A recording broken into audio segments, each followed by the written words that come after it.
met her at... Hey everybody, I'm Ted Drozdowski. I'm the editorial director at Premier Guitar, and I have the honor of being here with John Carter Cash today. We're going to talk about this wonderful new isn't the right word, I guess, but I guess resurrected, reclaimed?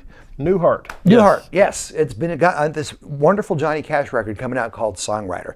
And one of the things that excites me about it is that I know a lot of younger fans of your dad, you know, they might just be familiar with his work from the American recordings, but I grew up on the Johnny Cash that's on this Songwriter record. Uh-huh.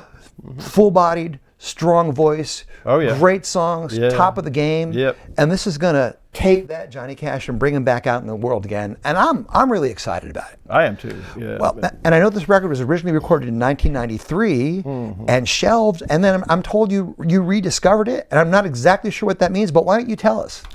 Well, the original tracks were recorded in '93 at what was then LSI Studio. And my father was at a point in his record company career where he was in transition.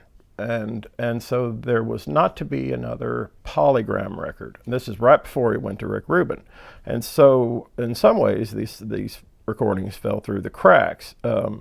And I knew of the existence of the record, of course, because I was in some of the sessions. Actually, I can hear my guitar on some of the original recordings.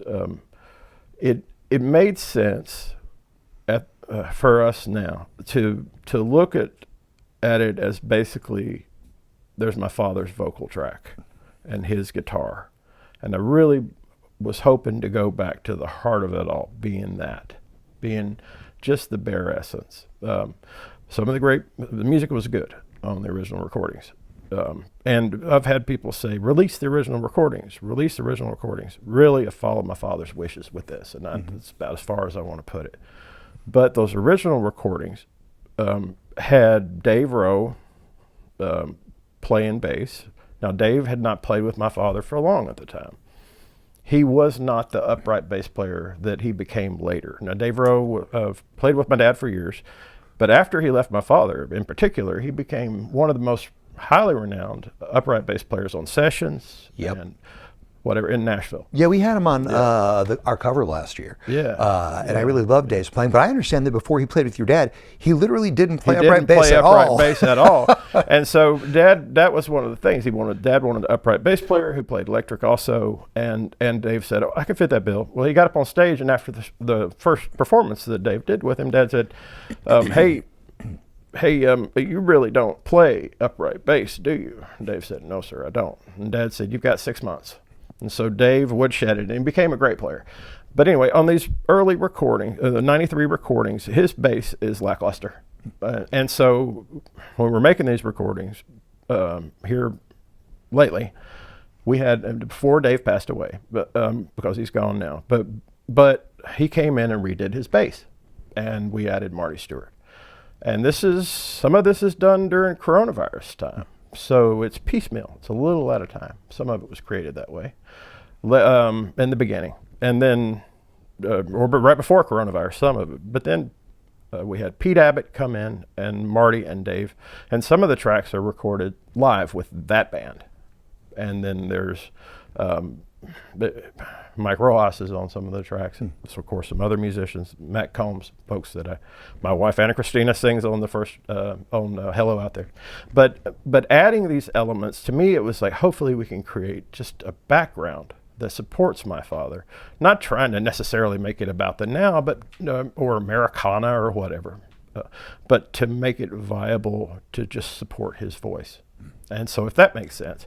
Now that's the genesis of it was because of my father's wishes, I didn't feel like it was ready to be released yet. Right. For years. Now I do. Right.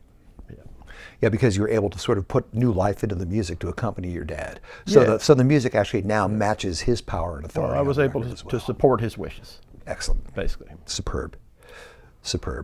And a lot of the people who you brought in to play on the record had played with him, so they had direct experience. So there must have been a lot of emotionalism going on, when people came in and heard these tracks and got to play on. Yeah, I mean, Marty is like a brother to me, and he's in so many ways been supportive of my career.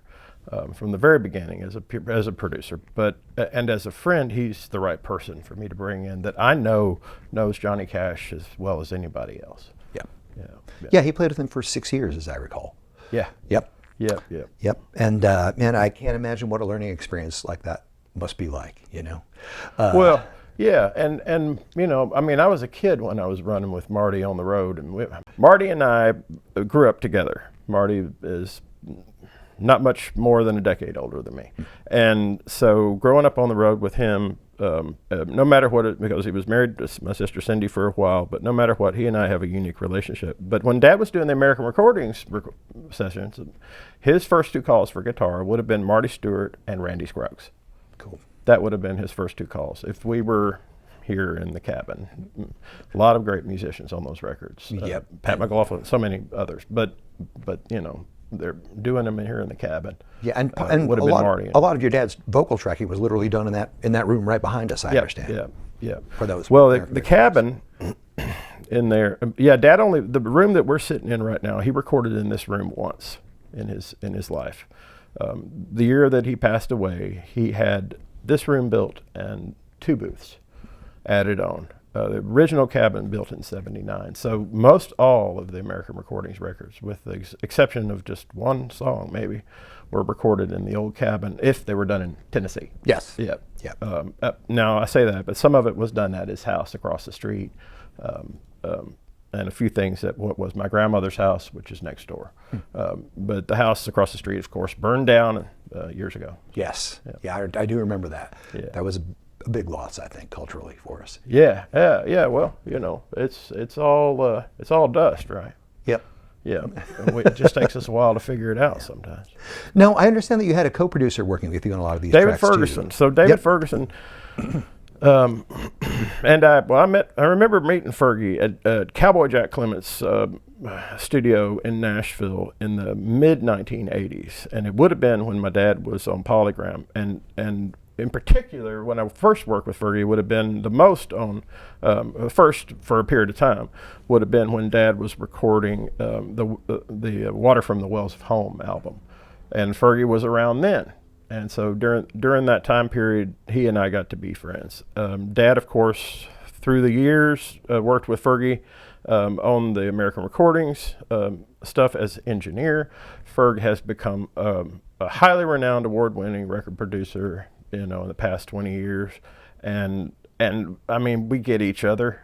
We know the way the other person thinks. You know? Yep. And so there's certain things that we don't have to ask each other. And I go to him a lot, though, for who's the best player for this or that, you know? And then, but he won't work as an engineer with me anymore. I tried, but but I don't, we get by fine without him as an engineer. But as a producer, it is wondrous to have him to work with on this project.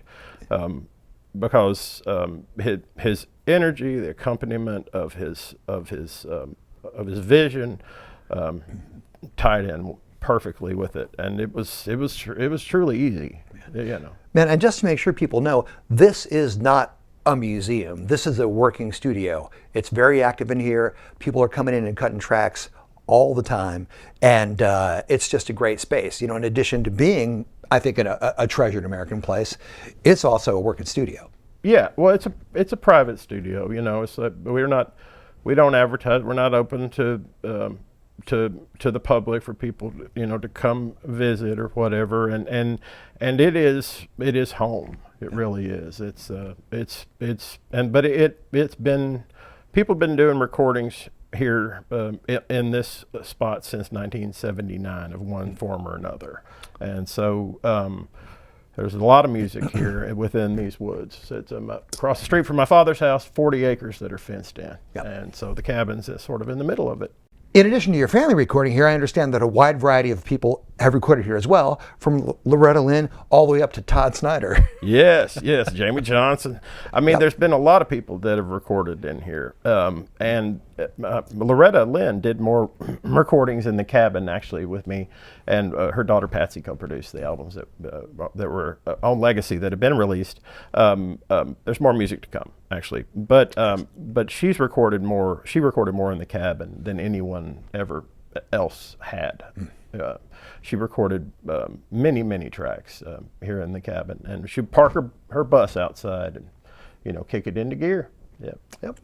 Now, what were some of the highlights for you from the sessions? There have to be a couple of things that were really outstanding, and I want to talk about "Drive On" too, because I'm a little crazy about that song. Oh, cool. But what really, you know, were there any like real emotional or creative highs for you during the recording of this? I imagine there's got to be a bunch of them. You know, I mean, in particular, "Hello Out There," that I really connected with on an emotional level, because it's one of those songs that I remember my father singing at Cowboy Jack Clement's and in different locations around the house, and it was a song that just sort of didn't get the attention that I felt like it should have.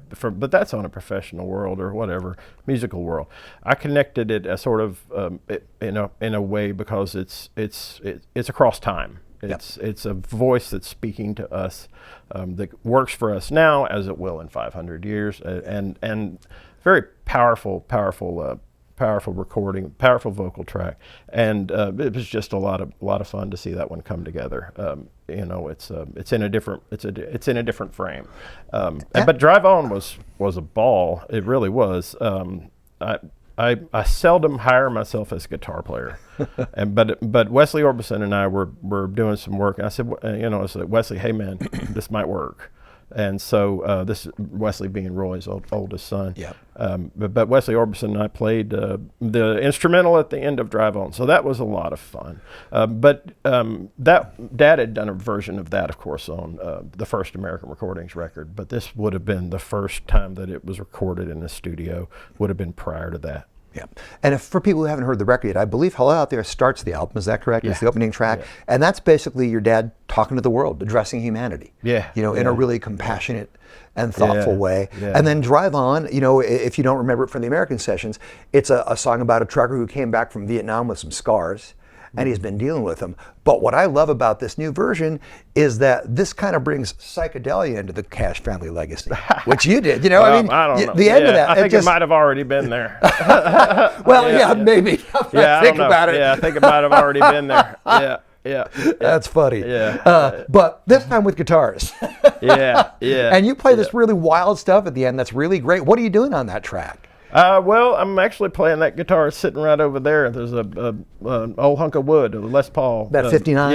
Yeah, 59 that Les old Paul. 59. Yeah, but yeah, and I'm playing as I would, because when I play hard rock guitar, I play hard rock guitar mostly. That's just, you know, electric guitar. I mostly set down my electric guitar by the time I was 21 years old, and mostly played acoustic. So if I'm going to play electric guitar, it's going to come out like a metal player or something, and just screeching, screaming, you know. But so I toned myself down to a certain extent, with great support from Trey Call, who was there with me as my engineer to help me make sure I didn't go too far. But you know, but it's not virtuosic. I don't know if it's a word. It's not, you know, I'm not a master guitar player, but somehow I felt like, okay, it works. Fergie, what do you think? Okay. Yep. Well, I love it, and the treatment's great. I think is there delay on there and some backwards tracking and some other stuff? Everything. It's great. It's so much fun. It's so much fun. I love all that stuff. Yeah. Well, that's more across the lines. The type of music that well, I won't say is more is produced here more, but when I do my own music, there's a lot of that kind of stuff in it. Yeah. And what are you doing right now for your own music? Are you working on an album, or what's happening? I have a record of my own music. I put out a record every 10 years, whether it's finished or not. And so I do have a record of my own music that will be coming out later this year, and it called Pineapple John. There we go. And I haven't said that anywhere yet, I don't think. But and there's also some other projects that I've been part of that will be coming out prior to even Pineapple John. Okay. But my own music, I'm always making music. Working with my wife, Anna Christina Cash, in the studio. Yep. She's a great songwriter, great vocalist, and spend a lot of time working on her projects. That's a lot of fun. You know, I mean, there's about 42 different things, so I'm picking out one or two. But you know, I'm always being creative. And working in the studio last week on some stuff that's got some 808s in it and all this crazy business. But then I play auto harp on one track that's probably more hip hop than anything I've ever done. I don't know how that works, but like I said, Well, and going back to Drive On for a second too. Again, I told you I'm obsessed about it. But anyway, going back to that. Now, did you record that direct as opposed to through an amplifier? I can't. No, I think we did an amplifier. Okay. Didn't we, Trey? Yeah. Because I know there's a fair amount of recording with the Sans amp and with the box and some other things here. Yeah, we would have gone real. Okay. Yeah. Cool. I mean, sometimes I'll do Sans amp and that kind of stuff, but that's for my metal band. We won't go there yet. Okay. Yeah. Now, in addition to Dave Rowe and Marty and Russ Paul and other people who knew your dad and playing this record, you also have some other guests. You've got Dan Auerbach, you've got Vince Gill. So let's talk a little bit about their contributions, and also let's double back to Waylon too, because he's from the original tracks. Well, Waylon was his office was right across the street at that time when Dad did the recordings. He had an office there anyway. He may have been living part of the time elsewhere, but so him stopping by the studio in Nashville, if anybody remembers being friends with Waylon back then, it happened quite a bit. He just got around, and so Dad was energetic and suggested, "Hey, why don't you sing on this song?" I don't remember being there when he did it, but Waylon probably came in and put a vocal on it while Dad was there, or maybe Waylon dropped by. I really am not sure. Dan Auerbach, of course, worked with David Ferguson quite a bit, and still does, and so he's a friend, and if Auerbach doesn't get something, he will not do it. He got this particular song, and it worked for him. Which song is Dan on again? Spotlight. Okay. Yeah. And Vince Gill is just a friend. His and he has a great respect for the Carter family and the Carter fold, and for the Poor Valley Girl that my father was writing about in the song that he sings on. So hearing him sing with my father also is very inspiring. My dad and his strong voice, bellowing, and then Vince accompanying him in a way that truly works beautifully. Man, your dad's voice, when I was a kid, it was one of the voices that I remember the most from radio. And then, of course, the Johnny Cash show came on. Yeah. And that was like the holy grail for my family. We didn't always do a lot of things together, but what we did every week is we were there for that show. Yeah. It meant a lot to me. My whole life in music is because of your dad. Yep. And I'm sure I'm not the only one. No, yeah, Dad, he crossed lines with that show. He wasn't afraid to put artists together that nobody would, the production crew or the producers wouldn't believe that it would work, and Dad would sort of take control and make it happen, and then it would work. Yep. Or he would usually do a performance with the artist. Like Ray Charles or whether it was Eric Clapton. I mean, get up on stage and put his heart behind it. Of course, many people remember his work with Bob Dylan, and their recording on the Johnny Cash show together was masterful. Yeah, and at that point, Dylan was a controversial figure, so a lot of people wouldn't have him on. Yeah. And Pete Seeger had been censured for ages, and your dad had him on. Yep. He stood up for the underdog. Yep, he did good work. Well, what does it mean to you emotionally? I mean, we're doubling back a little bit on this, but what does it mean to you emotionally to put this record out right now? Feeling like it's the right time, and where is it coming from in your heart to be able to put this record out with your dad in such strong voice and presence, top-notch writing? How do you feel about that? Well, Dad's always with me, and in my business, in my world, in my life, he's always around. My 3-year-old son, James, at night, I will do the only imitation that I will do of my father I do with him. And so my dad will come and visit James and talk to him. But so in many ways, my father is always with me. Johnny Cash now is with the world in some ways. People around the world still love my father's music, and his songs are gaining new fans every day. I hear from a 15-year-old kid every once in a while, however old, that says, your father's music saved my life. For instance, a 15-year-old kid. Yep. Without hearing my father's strength through hardship that he put within the words and music of a song, he would not be alive, right? And so it never stops that I feel like it's important that I can do what I can to support my father's legacy within this world in which we live. But right now, it's, and within that frame, within the frame of the world, it's work. And my father saw the separation between the business of Johnny Cash and would feel differently about it as he would about me imitating him to my 3-year-old son. Now both are viable, whatever, to me, but the heart is where it comes from. So if I can tie the two together somehow, and to know that though he circles around in the world, that I can still balance that, and accept and go through and continue the catharsis of healing from losing a father, but still embrace him on a, I won't say a worldly level, but on a level that spreads his musical joy and spreads the brilliance that he had to the world. I don't know. It's almost like I studied Johnny Cash for my whole life, right?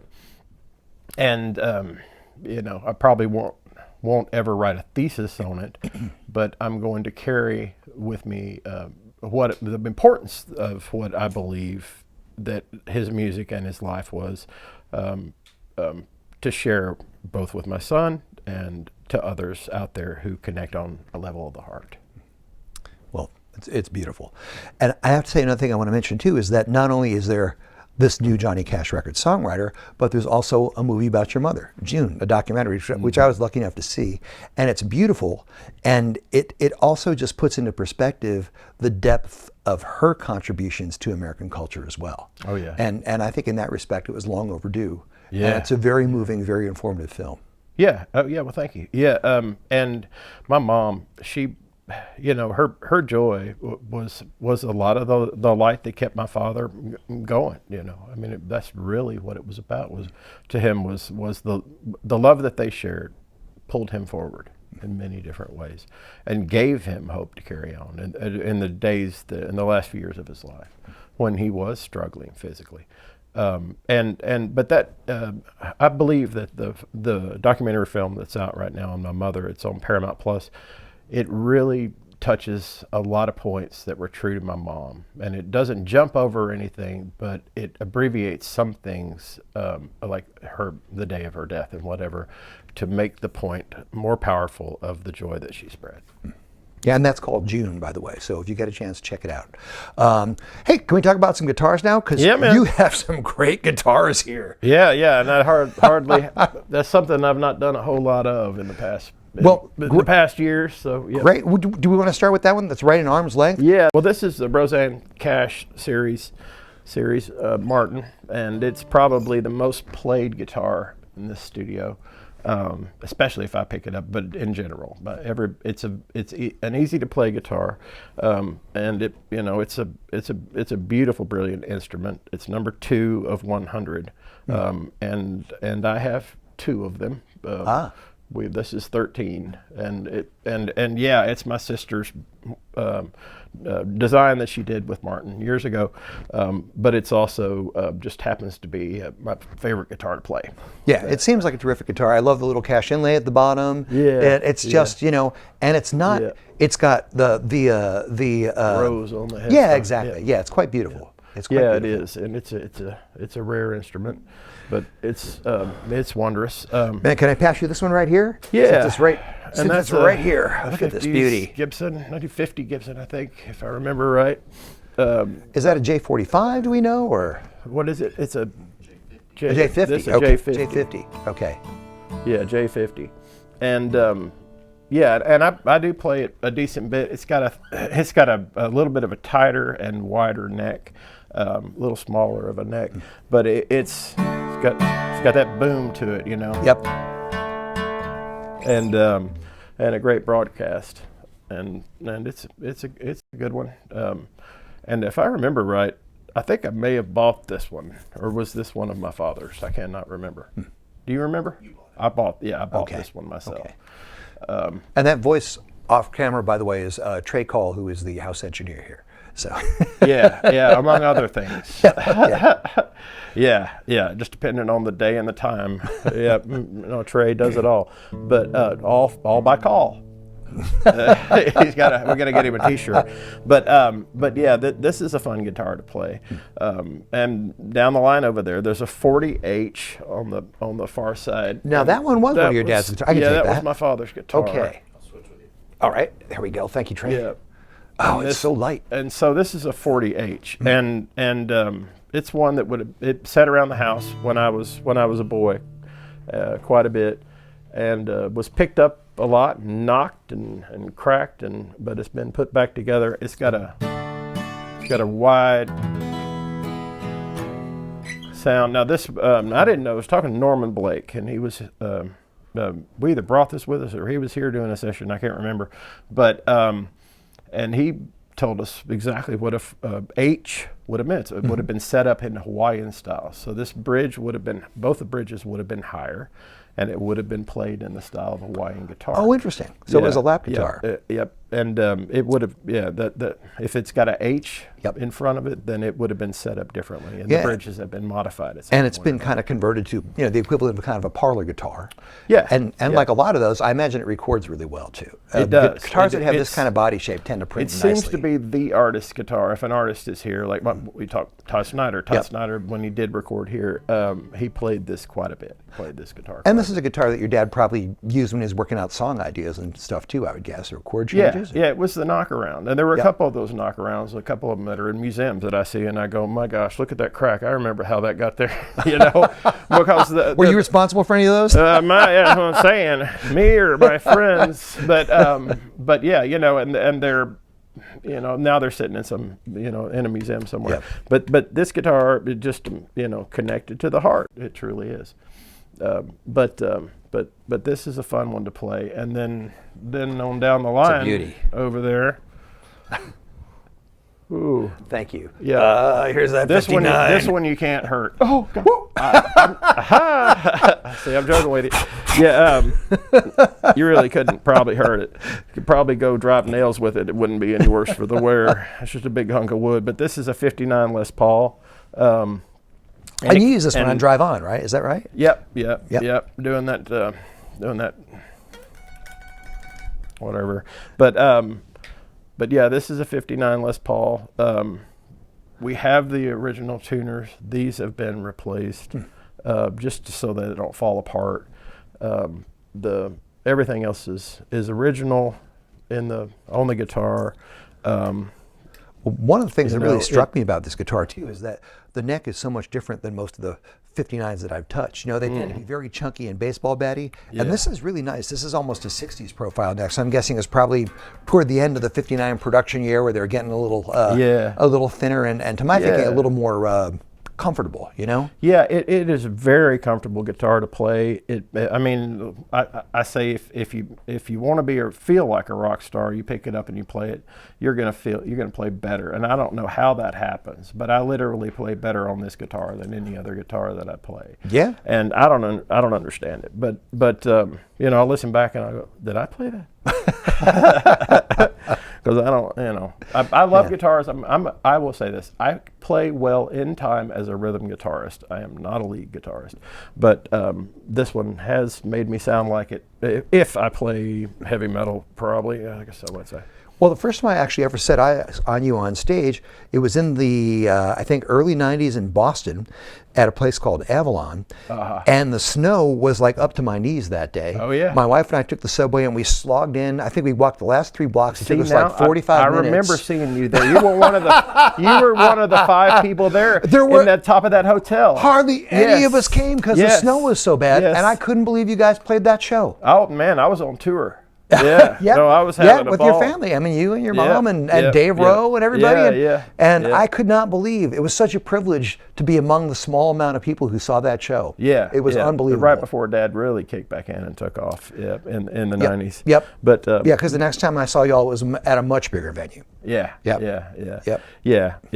that's it. Johnny Cash comes back around. It seems like if it takes, no, he didn't change. It just takes the world a while sometimes to come back around to him. Yep, to adapt. Yeah, and get hip. Yeah. But that's it. But then. Well, that's a beauty. Yeah, I'll down swap the line. I'll swap out. So. That guitar, huh? Yeah. One of the holy grails of American music, right here, folks.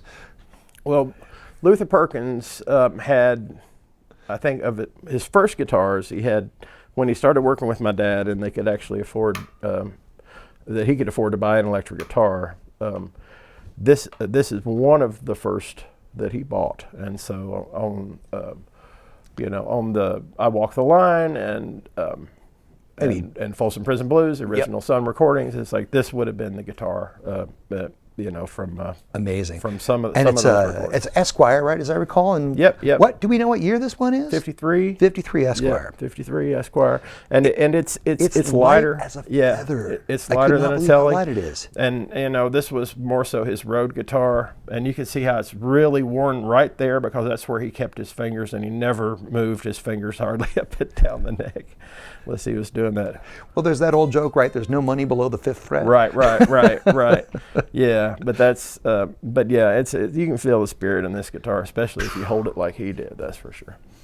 But he's Luther. Of course, he died 2 years before I was born, so I never had a chance to meet him. So it's great to connect with his spirit that he offered into my dad's music through this instrument. Well, I have a superstition or a belief, whatever you want to call it, about used guitars like this. I think a used guitar has its own life, and then when you meet that guitar, your life and that guitar's life come together. So it's like you meet a new friend, and this is the ground that you meet on. Yeah. And I'm sure that's one of those guitars. I'm sure Luther is in there. Yeah, oh yeah, no, he is.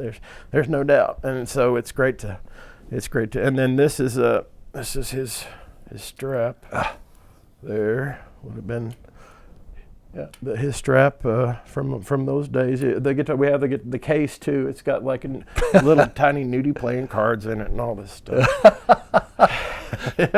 but yeah, some road poker games. I'm gonna keep that. Yeah. What a sweet guitar. Yeah.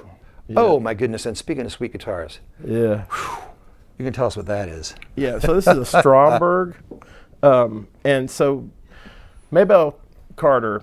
Of course, her most famous guitar is an L5 that she played on the Carter family records. And is that the one in the Country Music Hall of Fame currently? Yep, it's the one that's in the Country Music Hall of Fame. It's within the Holy Grail. And so when she started working on the road with my father, she didn't want to bring her Gibson L5 that she knew was valuable and easy to break, she would have said, on the road with her that much. And my father had the idea of creating the Maybelle Carter guitar, and then so there is out there a Maybelle Carter Gibson that my father had made for her, and then so that guitar is with a museum now temporarily, and I have that guitar as I own it, but it's being shared with a museum. This guitar was her second guitar on the road, or second guitar even in the early days. And this is a Stromberg guitar. And when she passed away, she left this to my Aunt Anita, and in turn I wound up with it on down the line. But this Stromberg, it's got, I mean, it's, I don't know, the strings are, they sound good with the metal strings. Yeah, someone put some modern strings on that. Yeah, but the round wound may have been the way that it was originally strung, but I don't know because I don't play like Maybelle. It's amazing, it's like you put it in her hands, it's going to sound completely different. She was a giant too. I mean, I think, I know she gets credit in country music and stuff, but she's not mentioned enough for her influence on people like Chet Atkins, developing her own guitar style. Here's a woman who comes out playing in the 20s. Yeah, I know you do. Well, that's for you guys in case you don't. Yeah. She comes out in the 1920s, develops her own style of playing guitar, and influences generations of players. She did. By the Maybelle Carter. Yeah, all the way from Keith Richards to Jerry Garcia, and of course early influence into bluegrass. I mean, without Maybelle's style of playing, I don't think bluegrass would have been what it was. Earl Scruggs, who from Flatt and Scruggs, said that when he developed his banjo style, which of course is what so many people in bluegrass still play, when he developed that style, he was trying to imitate Maybelle Carter. And so that's how he developed his style, and also early rock and roll, even Eddie Arnold, folks like that. But Bill Monroe also would re-record some of the Carter family songs that he knew, and songs were passed down back then. Styles of playing were passed down. Yep. And so that happened a lot, but really grateful for Maybelle Carter and the heritage that is the music that we have today. What's amazing is that I'll hear Maybelle in so many players that don't know that's where it came from, right? Or they don't know that was who their favorite guitar player learned from, right? And so it's all there, the tie-in. Well, John, I want to thank you so much for inviting us to the Cash Family Cabin today. Cash Cabin. I want to thank you for chatting with us today and spending so much time with us. We really appreciate it. And folks out there, you got to check out the new Johnny Cash record, Songwriter. You got to check out the new documentary, June. You're going to love both of them. And continue to check our premierguitar.com. We're going to have a lot of special stuff like this for you in the future. Also, be sure to sign up for our YouTube page because we've got videos coming all the time. And John, if people want to follow you, where can they find you online? Find me at johncartercash.com, or you can go to my Instagram or Facebook page, which is all one word, John Carter Cash, and you can reach me through that. There's various locations, and also I have a honey company, so Cash Cabin Honey is out there also. All right. Check it out. Well, all right. Thank you again. Well, Yes, sir. right. Thank you. I put it on automatic, and she sat down on the floor. She said, just keep it on medium hot. I said, I've done this before. Then I opened up the dryer.